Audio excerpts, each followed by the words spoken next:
Hi viewers, welcome to our channel. Present మనతో పాటు దాము బాలాజీ గారు సీనియర్ జర్నలిస్ట్ ఉన్నారు. వారితో ఒకసారి మాట్లాడదాం. సార్ నమస్కారం sir. Sir Mallojula Venugopal and Ashanna వీళ్ళిద్దరు కూడా రీసెంట్ గా సరెండర్ అవ్వడం మనం చూస్తాం. అయితే ఇప్పుడు దీని పట్ల మావోయిస్ట్ పార్టీ ఒక లేఖ రిలీజ్ చేసింది. సో వీళ్ళిద్దరు కూడా ఉద్యమ ద్రోహులు, వీళ్ళని చంపేయండి అని చెప్పేసి ప్రజలకైతే ఒక పిలుపునివ్వడం జరిగింది. మరి ఇప్పుడు వీళ్ళని చంపేస్తారా, మరి ఎవరు చంపేస్తారు అనే ఒక చర్చ కూడా బయట జరుగుతుంది. మరి దీనికి సంబంధించి మావోయిస్ట్ పార్టీ అంటే ఆ లేఖలో కంప్లీట్ గా ఏం చెప్పాలని ప్రయత్నించింది, మరి నిజంగా వీళ్ళు ఉద్యమ ద్రోహులేనా, మరి దీనిపైన మీ ఒపీనియన్ ఏంటి సార్? మావోయిస్ట్ పార్టీ నుంచి ఒక సంచలనమైన లేఖ బయటకు వచ్చింది. దాదాపు 3 పేజీల లెటర్ ఉంది, మొత్తం నేను చదివాను. సో ఇది ఇప్పుడు ఒక రకంగా సంచలనంగా మారింది. దీనిపైన 2 రకాల భిన్నాభిప్రాయాలు, పరస్పర వ్యతిరేకమైన అభిప్రాయాలు బయటకు వస్తున్నాయి. అసలు ఆ లేఖలో ఏముంది, చంపేయాలని ఎందుకు పిలిపించింది మావోయిస్ట్ పార్టీ అనేది మనం చూద్దాం. యాక్చువల్గా ఏంటంటే Mallojula Venugopal and Takkallapalli Vasudevarao alias Aasanna alias Santosh, Satish. So వీళ్ళు సరెండర్ అయ్యారు, వరుసగా 1 by 1 సరెండర్ అయ్యారు. వీళ్ళతో పాటు దాదాపు 300 మంది, ఎందుకంటే అంతకుముందు ఆయన 61 మంది సరెండర్ అయితే, తర్వాత ఆసన్న అండ్ రణిత వీళ్ళ బ్యాచ్లు కలుపుకుంటే 208, మొత్తం 75 గంటల్లో 303 సరెండర్ అయిపోయారు. సో ఈ సరెండర్ అయిన పద్ధతి కూడా ఫస్ట్ టైం ఇంత పెద్ద ఎత్తున ఆయుధాలని తీసుకెళ్ళి, దాదాపు 200కు పైన ఆయుధాలను తీసుకెళ్ళి వాళ్ళకి అప్పగించారు. సో ఇదేంటంటే దీనివల్ల ఏమైందంటే మొత్తం మావోయిస్ట్ పార్టీ సరెండర్ అయిపోయింది, ఆల్రెడీ కంప్లీట్గా మటాష్ అయిపోయింది. చాలా ఏరియాల్లో అసలు లేదు ఇంకా మావోయిస్టులు, కేవలం ఒక నార్త్ బస్తర్ ఏరియాలో కొంతవరకే ఉన్నారు. వాళ్ళని కూడా మేము తుదముట్టిస్తామని చెప్పి ఇటు అమిత్ షా, ఇటు మోడీ కూడా ప్రకటించారు. అంటే 2024 జనవరిలో ఆపరేషన్ కగార్ అంటే అర్థమైందంటే తుదముట్టిస్తాం, అంతమని. ఆపరేషన్ ఎండ్ అని కగార్ అంటే హిందీలో. సో ఆపరేషన్ కగార్ అనే ఇది పెట్టారు. అప్పటి నుంచి అంటే 20 నెలల్లో 2500 మంది వరకు సరెండర్ అయ్యారు. తర్వాత 2000 మంది వరకు అరెస్ట్ అయ్యారు, దాదాపు 500 వరకు చనిపోయారు. అంటే ఓవరాల్గా 20 నెలల్లో 5 మంది మావోయిస్టులు, 5000 మంది మావోయిస్టులు అంటే కోర్ అనుకోవచ్చు. నాయకత్వం చాలా ఎక్కువ ఉన్నారు. సిసి కమిటీ కూడా ఈ స్థాయిలో నష్టపోవడం ఎప్పుడు జరగలేదు చరిత్రలో. సో ఈ స్థాయిలో 5000 మంది వరకు 20 నెలల్లో బయటికి రావడం, సరెండర్లు, అరెస్టులు, చనిపోవడం అన్ని కలిపి 5000 మంది మావోయిస్టులు వెళ్ళారంటే మ్యాక్సిమం కోర్ వెళ్ళిపోయినట్టే, ఇంకొన్నది చాలా తక్కువ ఉన్నట్టే మనకు అర్థమవుతుంది. నాకు తెలిసి సిసి కమిటీలో ప్రస్తుతానికి గణపతిని పక్కన పెడితే 3 కనిపిస్తున్నారు.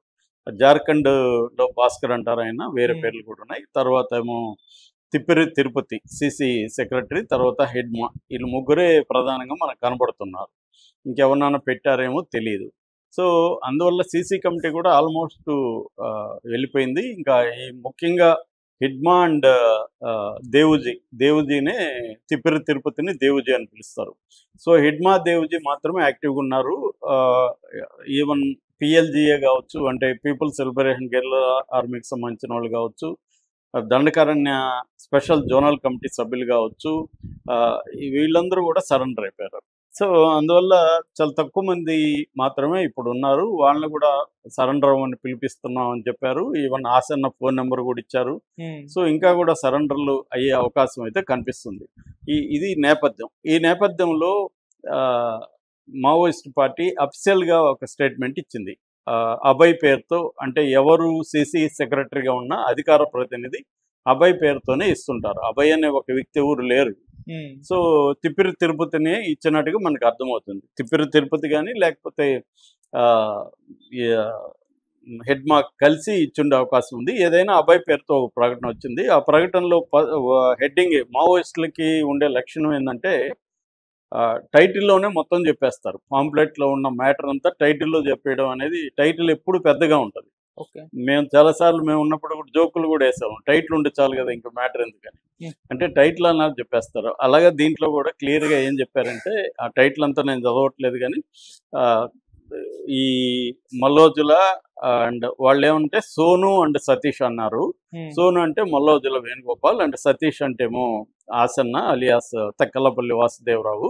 సో వీళ్ళిద్దరూ తగిన శిక్ష విధించాల్సిందిగా విప్లవ ప్రజలకు పిలుపునిస్తున్నాం అన్నారు. ఇక్కడ అనేక విషయాలు ఉన్నాయి. తగిన శిక్ష అంటే ఏంది? చంపేయమనే అర్థం. తగిన అంటే ఏంటి? నువ్వు తగిన అంటే దేహశుద్ధి చేయండనో లేకపోతే వాళ్ళని పట్టుకొని అప్పగించండనో క్లియర్గా రాస్తారు. తగిన శిక్ష అని రాశారంటేనే అర్థం చంపేయమనే అనేది కనిపిస్తుంది. ఎందుకంటే చాలామంది ఇలాగే హెచ్చరిస్తున్నారు బయట ఉన్న వాళ్ళు కూడా, వాళ్ళకి తగిన శిక్ష ప్రజలే చెప్తారని. సో తగిన శిక్ష అంటే ఏంటి? క్లియర్గా చంపేయమని కనబడుతుంది. వాళ్ళిద్దరిని చంపేయండి అని ప్రజలకు పిలిపిస్తున్నారు. రెండవది, ఇక్కడ ప్రజలంటే ఎవరు? మేము పార్టీలో ఉన్నప్పుడే జోకులు వేసుకునే వాళ్ళం. ప్రజలంటే ఒక్కొక్కసారి మనమే, ఒక్కొక్కసారి మనం కాని వాళ్ళు ప్రజలు. అంటే ప్రజలు అమాయకులు అన్నప్పుడు మనం కాదు, వేరే వాళ్ళు. ప్రజలే శిక్షిస్తారంటే మనమే శిక్షిస్తాం. ప్రజలే ఖతం చేశారు అని పాంప్లెట్ వస్తుంది. ప్రజలు ఖతం చేయరు, దళాలే చంపుతారు వాళ్ళు. కానీ రాసేటప్పుడు ఎలా ఉంటుంది? ఆ దుష్టుడికి ప్రజలే తగిన శిక్ష విధించారు, ప్రజలే ఖతం చేశారు అని వస్తుంది. అంటే అర్థం ఏంటి? వీళ్ళే చంపి ప్రజలు అంటారు. సో ప్రజలంటే ఒక్కోసారి మేమే, ప్రజలంటే ఒక్కోసారి నువ్వే అన్న ధోరణి ఈ మావోయిస్టుల్లో ఉంటుంది అనమాట. ఇప్పుడు ప్రజలకు పిలిపిస్తున్నాం అంటే అర్థమేమి? ప్రజలు ఎందుకు వాళ్ళని చంపుతారు? ప్రజలు చంపెట్టుకుంటే 300 మంది ఎందుకు సరెండర్ అయ్యారు? 300 మంది ఎంత ఏరియాలో పనిచేస్తుంటారు? వాళ్ళందరూ ప్రజల్లోనే కదా పనిచేస్తున్నారు. మరి ప్రజల్లో పనిచేస్తున్న 300 మంది సరెండర్ అయ్యారంటే ఆ ప్రజల్లో వ్యతిరేకత ఉంటే వాళ్ళు సరెండర్ బతకగలరా? కాబట్టి ఏంటంటే క్లియర్గా ప్రజలే శిక్షించమనే అర్థం ఏమంటే మేమే చంపుతాం అన్నట్టుగా, మేమే తగిన శిక్ష విధిస్తాం అన్నట్టుగా మనం అర్థం చేసుకోవాలి. మేమే అంటే ఎవరు? ఇప్పుడున్న మావోయిస్ట్ లీడర్స్. వాళ్ళు తగిన శిక్ష అంటే ఏంటి? చంపడం అనేది క్లియర్గా అర్థమవుతుంది. సో దీని పట్ల ఇప్పుడు ఇక్కడున్న ఆల్రెడీ మల్లోజుల ఆసన్న సరెండర్ని వ్యతిరేకిస్తున్న వాళ్ళు, వాళ్ళని ద్రోహులుగా మాట్లాడుతున్న చాలామంది సింపథైజర్స్, వీళ్ళకి ఆనందంగా ఉంది ఈ ప్రకటన. మేము అనుకున్నట్టుగానే ఇచ్చారు మావోయిస్టులు, కరెక్ట్గా వీళ్ళని చంపేస్తారు అన్న ఆనందం వీళ్ళకి కనబడుతుంది. రెండవది, అసలు ఇదేంది ఫ్యాసిజం? మనం ఒక పక్క బీజేపీని ఇట్లాగే వ్యతిరేకిస్తుంటే, అంటే నిన్ను విభేదించి లేకపోతే అక్కడ ఉంటే చంపేస్తారు, పోలీసులు చంపేస్తారని భయపడి కదా వాళ్ళు సరెండర్ అయ్యారు. ప్రాణాలు పోతాయి, ఎలాగూ ప్రాణాలు పోతాయి, ప్రాణాలు ముందు కాపాడుకొని మనం ఏదైనా లీగల్గా కుదిరితే పనిచేద్దామని కదా వాళ్ళు బయటకు వస్తున్నారు.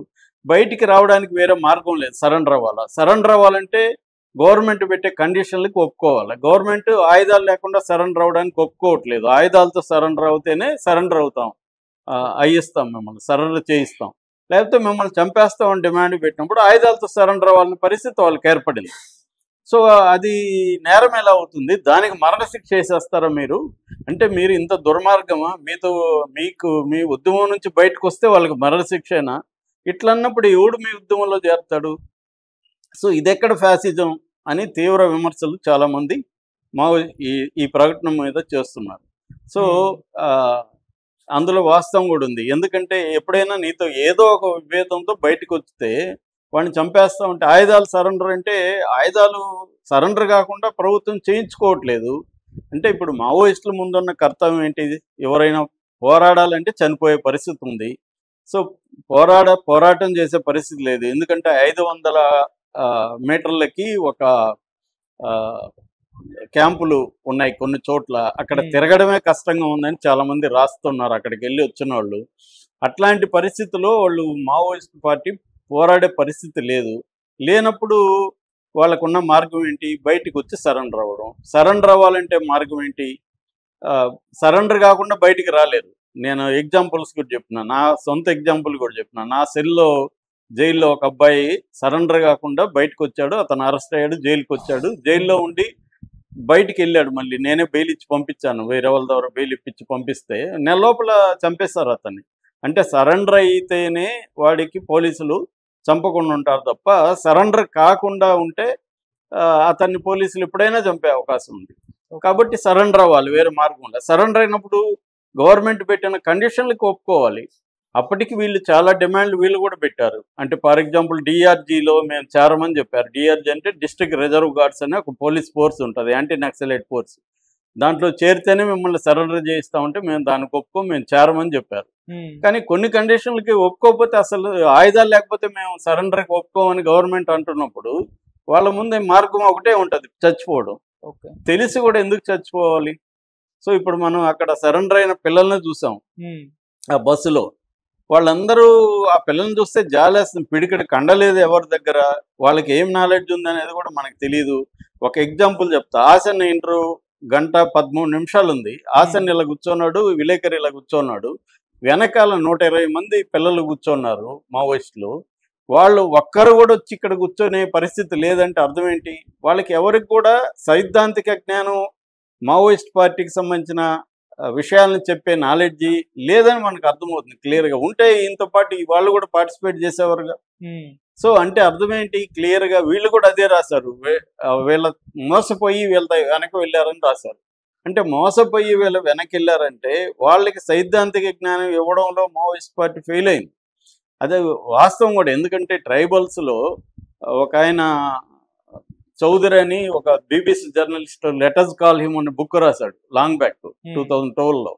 ఆయన అందులో రాసింది ఏంటంటే ఆయన 7 ఏళ్ళు రీసెర్చ్ చేసి రాశాడు దీని మీద. 9th క్లాసు తర్వాత ఎవరు కూడా ట్రైబల్స్ అంటే 10th చదివిన ట్రైబల్ ఒక్కడు కూడా మావోయిస్ట్ పార్టీలో చేరట్లేదు. 9th లోపలే ఉన్నారు మావోయిస్ట్లో. మావోయిస్ట్లో ఉండే ట్రైబల్స్లో హైయెస్ట్ ఎడ్యుకేటెడ్ ఎంత అంటే 9th క్లాస్. సో ట్రైబల్ దీంట్లో 9th క్లాస్ చదివిన అబ్బాయికి ఏం జ్ఞానం ఉంటుంది? సో అందుకని వీళ్ళే ఎడ్యుకేషన్ ఇస్తున్నారు. వీళ్ళేమీ ఎడ్యుకేషన్ ఇవ్వగలరు ఆ పిల్లలకి? సైద్ధాంతిక విషయాలు ఏమి అర్థం కావు. వాళ్ళు ఏంటంటే వాళ్ళ సమస్యల మీద మాత్రమే పనిచేయగలుగుతున్నారు తప్ప మార్క్సిజం, లెనినిజం, మావో ఆలోచన విధానాన్ని అర్థం చేసుకునే పరిస్థితి లేదు. ఈవెన్ హిడ్మా లాంటి వాళ్ళకే లేదని చెప్తున్నారు. ఇంకో పక్క హిడ్మా కూతురు కూడా సరెండర్ అయింది ఈ ఫిబ్రవరిలో. అంటే స్వయంగా హిడ్మా కూతురు సరెండర్ అవ్వచ్చు, ఇంకొకరు సరెండర్ కాకూడదా అన్న విమర్శలు కూడా ఈ మావోయిస్ట్ పార్టీ లేఖ మీద వస్తున్నాయి. ఏదేమైనా మావోయిస్ట్ పార్టీ అయితే వాళ్ళ డిస్పరేషన్ కూడా అర్థమవుతుంది. అంటే ఇలా సరెండర్ అయిపోతే మా పరిస్థితి ఏంది అన్న ఒక ఆందోళన కూడా వాళ్ళకు ఉంది. అందుకని కూడా పిలిపిస్తున్నారు. అంటే ఇప్పుడు ఎట్లయిపోయిందంటే మావోయిస్ట్ నాయకులకి సరెండర్ అయితేమో మావోయిస్టులు చంపేస్తారు, సరెండర్ అవ్వకపోతేమో పోలీసులు చంపేస్తారు. ఏం చేయాలి మరి? సో ఈ ధోరణి మావోయిస్టులకు కూడా నష్టమే. ఇంకెవరు ఎవరైనా వెళ్ళాలనుకున్న వాళ్ళు కూడా వెళ్ళరు. ఎందుకంటే వెళ్ళి అక్కడేమన్నా రేపు ఏదన్నా ప్రాబ్లం వచ్చి సరెండర్ అయితే మళ్ళీ వీళ్ళే చంపేస్తారు కదని. సో అదేదో సామెత ఉంది కదా, పాము తన పిల్లల్ని తానే తినేస్తుంది, గుడ్లను తనే తినేస్తుందని. అలాగా మావోయిస్టులు తన దగ్గర నుంచి బయటకు వచ్చిన వాళ్ళని వాళ్ళే చంపేస్తానంటే, సో వాళ్ళు చెప్పే లాజిక్ ఒకటే, వీళ్ళు ద్రోహులుగా ఎందుకు చెప్తున్నారు, ఆయుధాలు తీసుకెళ్లారనేది వాళ్ళ ప్రధానంగా కనబడుతుంది. వీళ్ళేమో ద్రోహం చేశారనో ఎవరినో పట్టించారనేది కూడా దాంట్లో లేదు.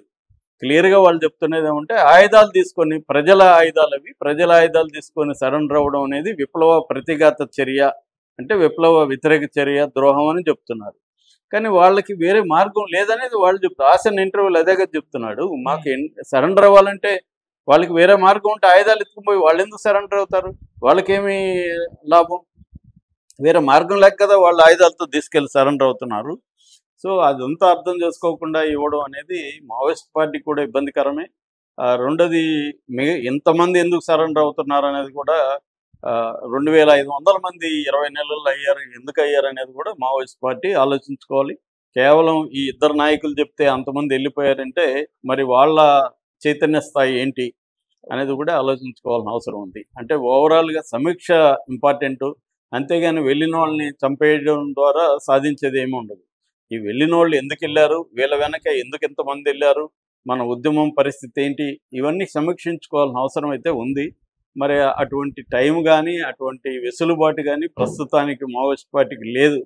కాబట్టి ఉన్న వాళ్ళ ముందున్న కర్తవ్యం ఏంటంటే వాళ్ళని ప్రాణాలతో కాపాడుకోవడమే వాళ్ళ ముందున్న కర్తవ్యం. దాన్ని మరి ఎలా చేస్తారనేది చూడాలి. Okay sir, thank you so much.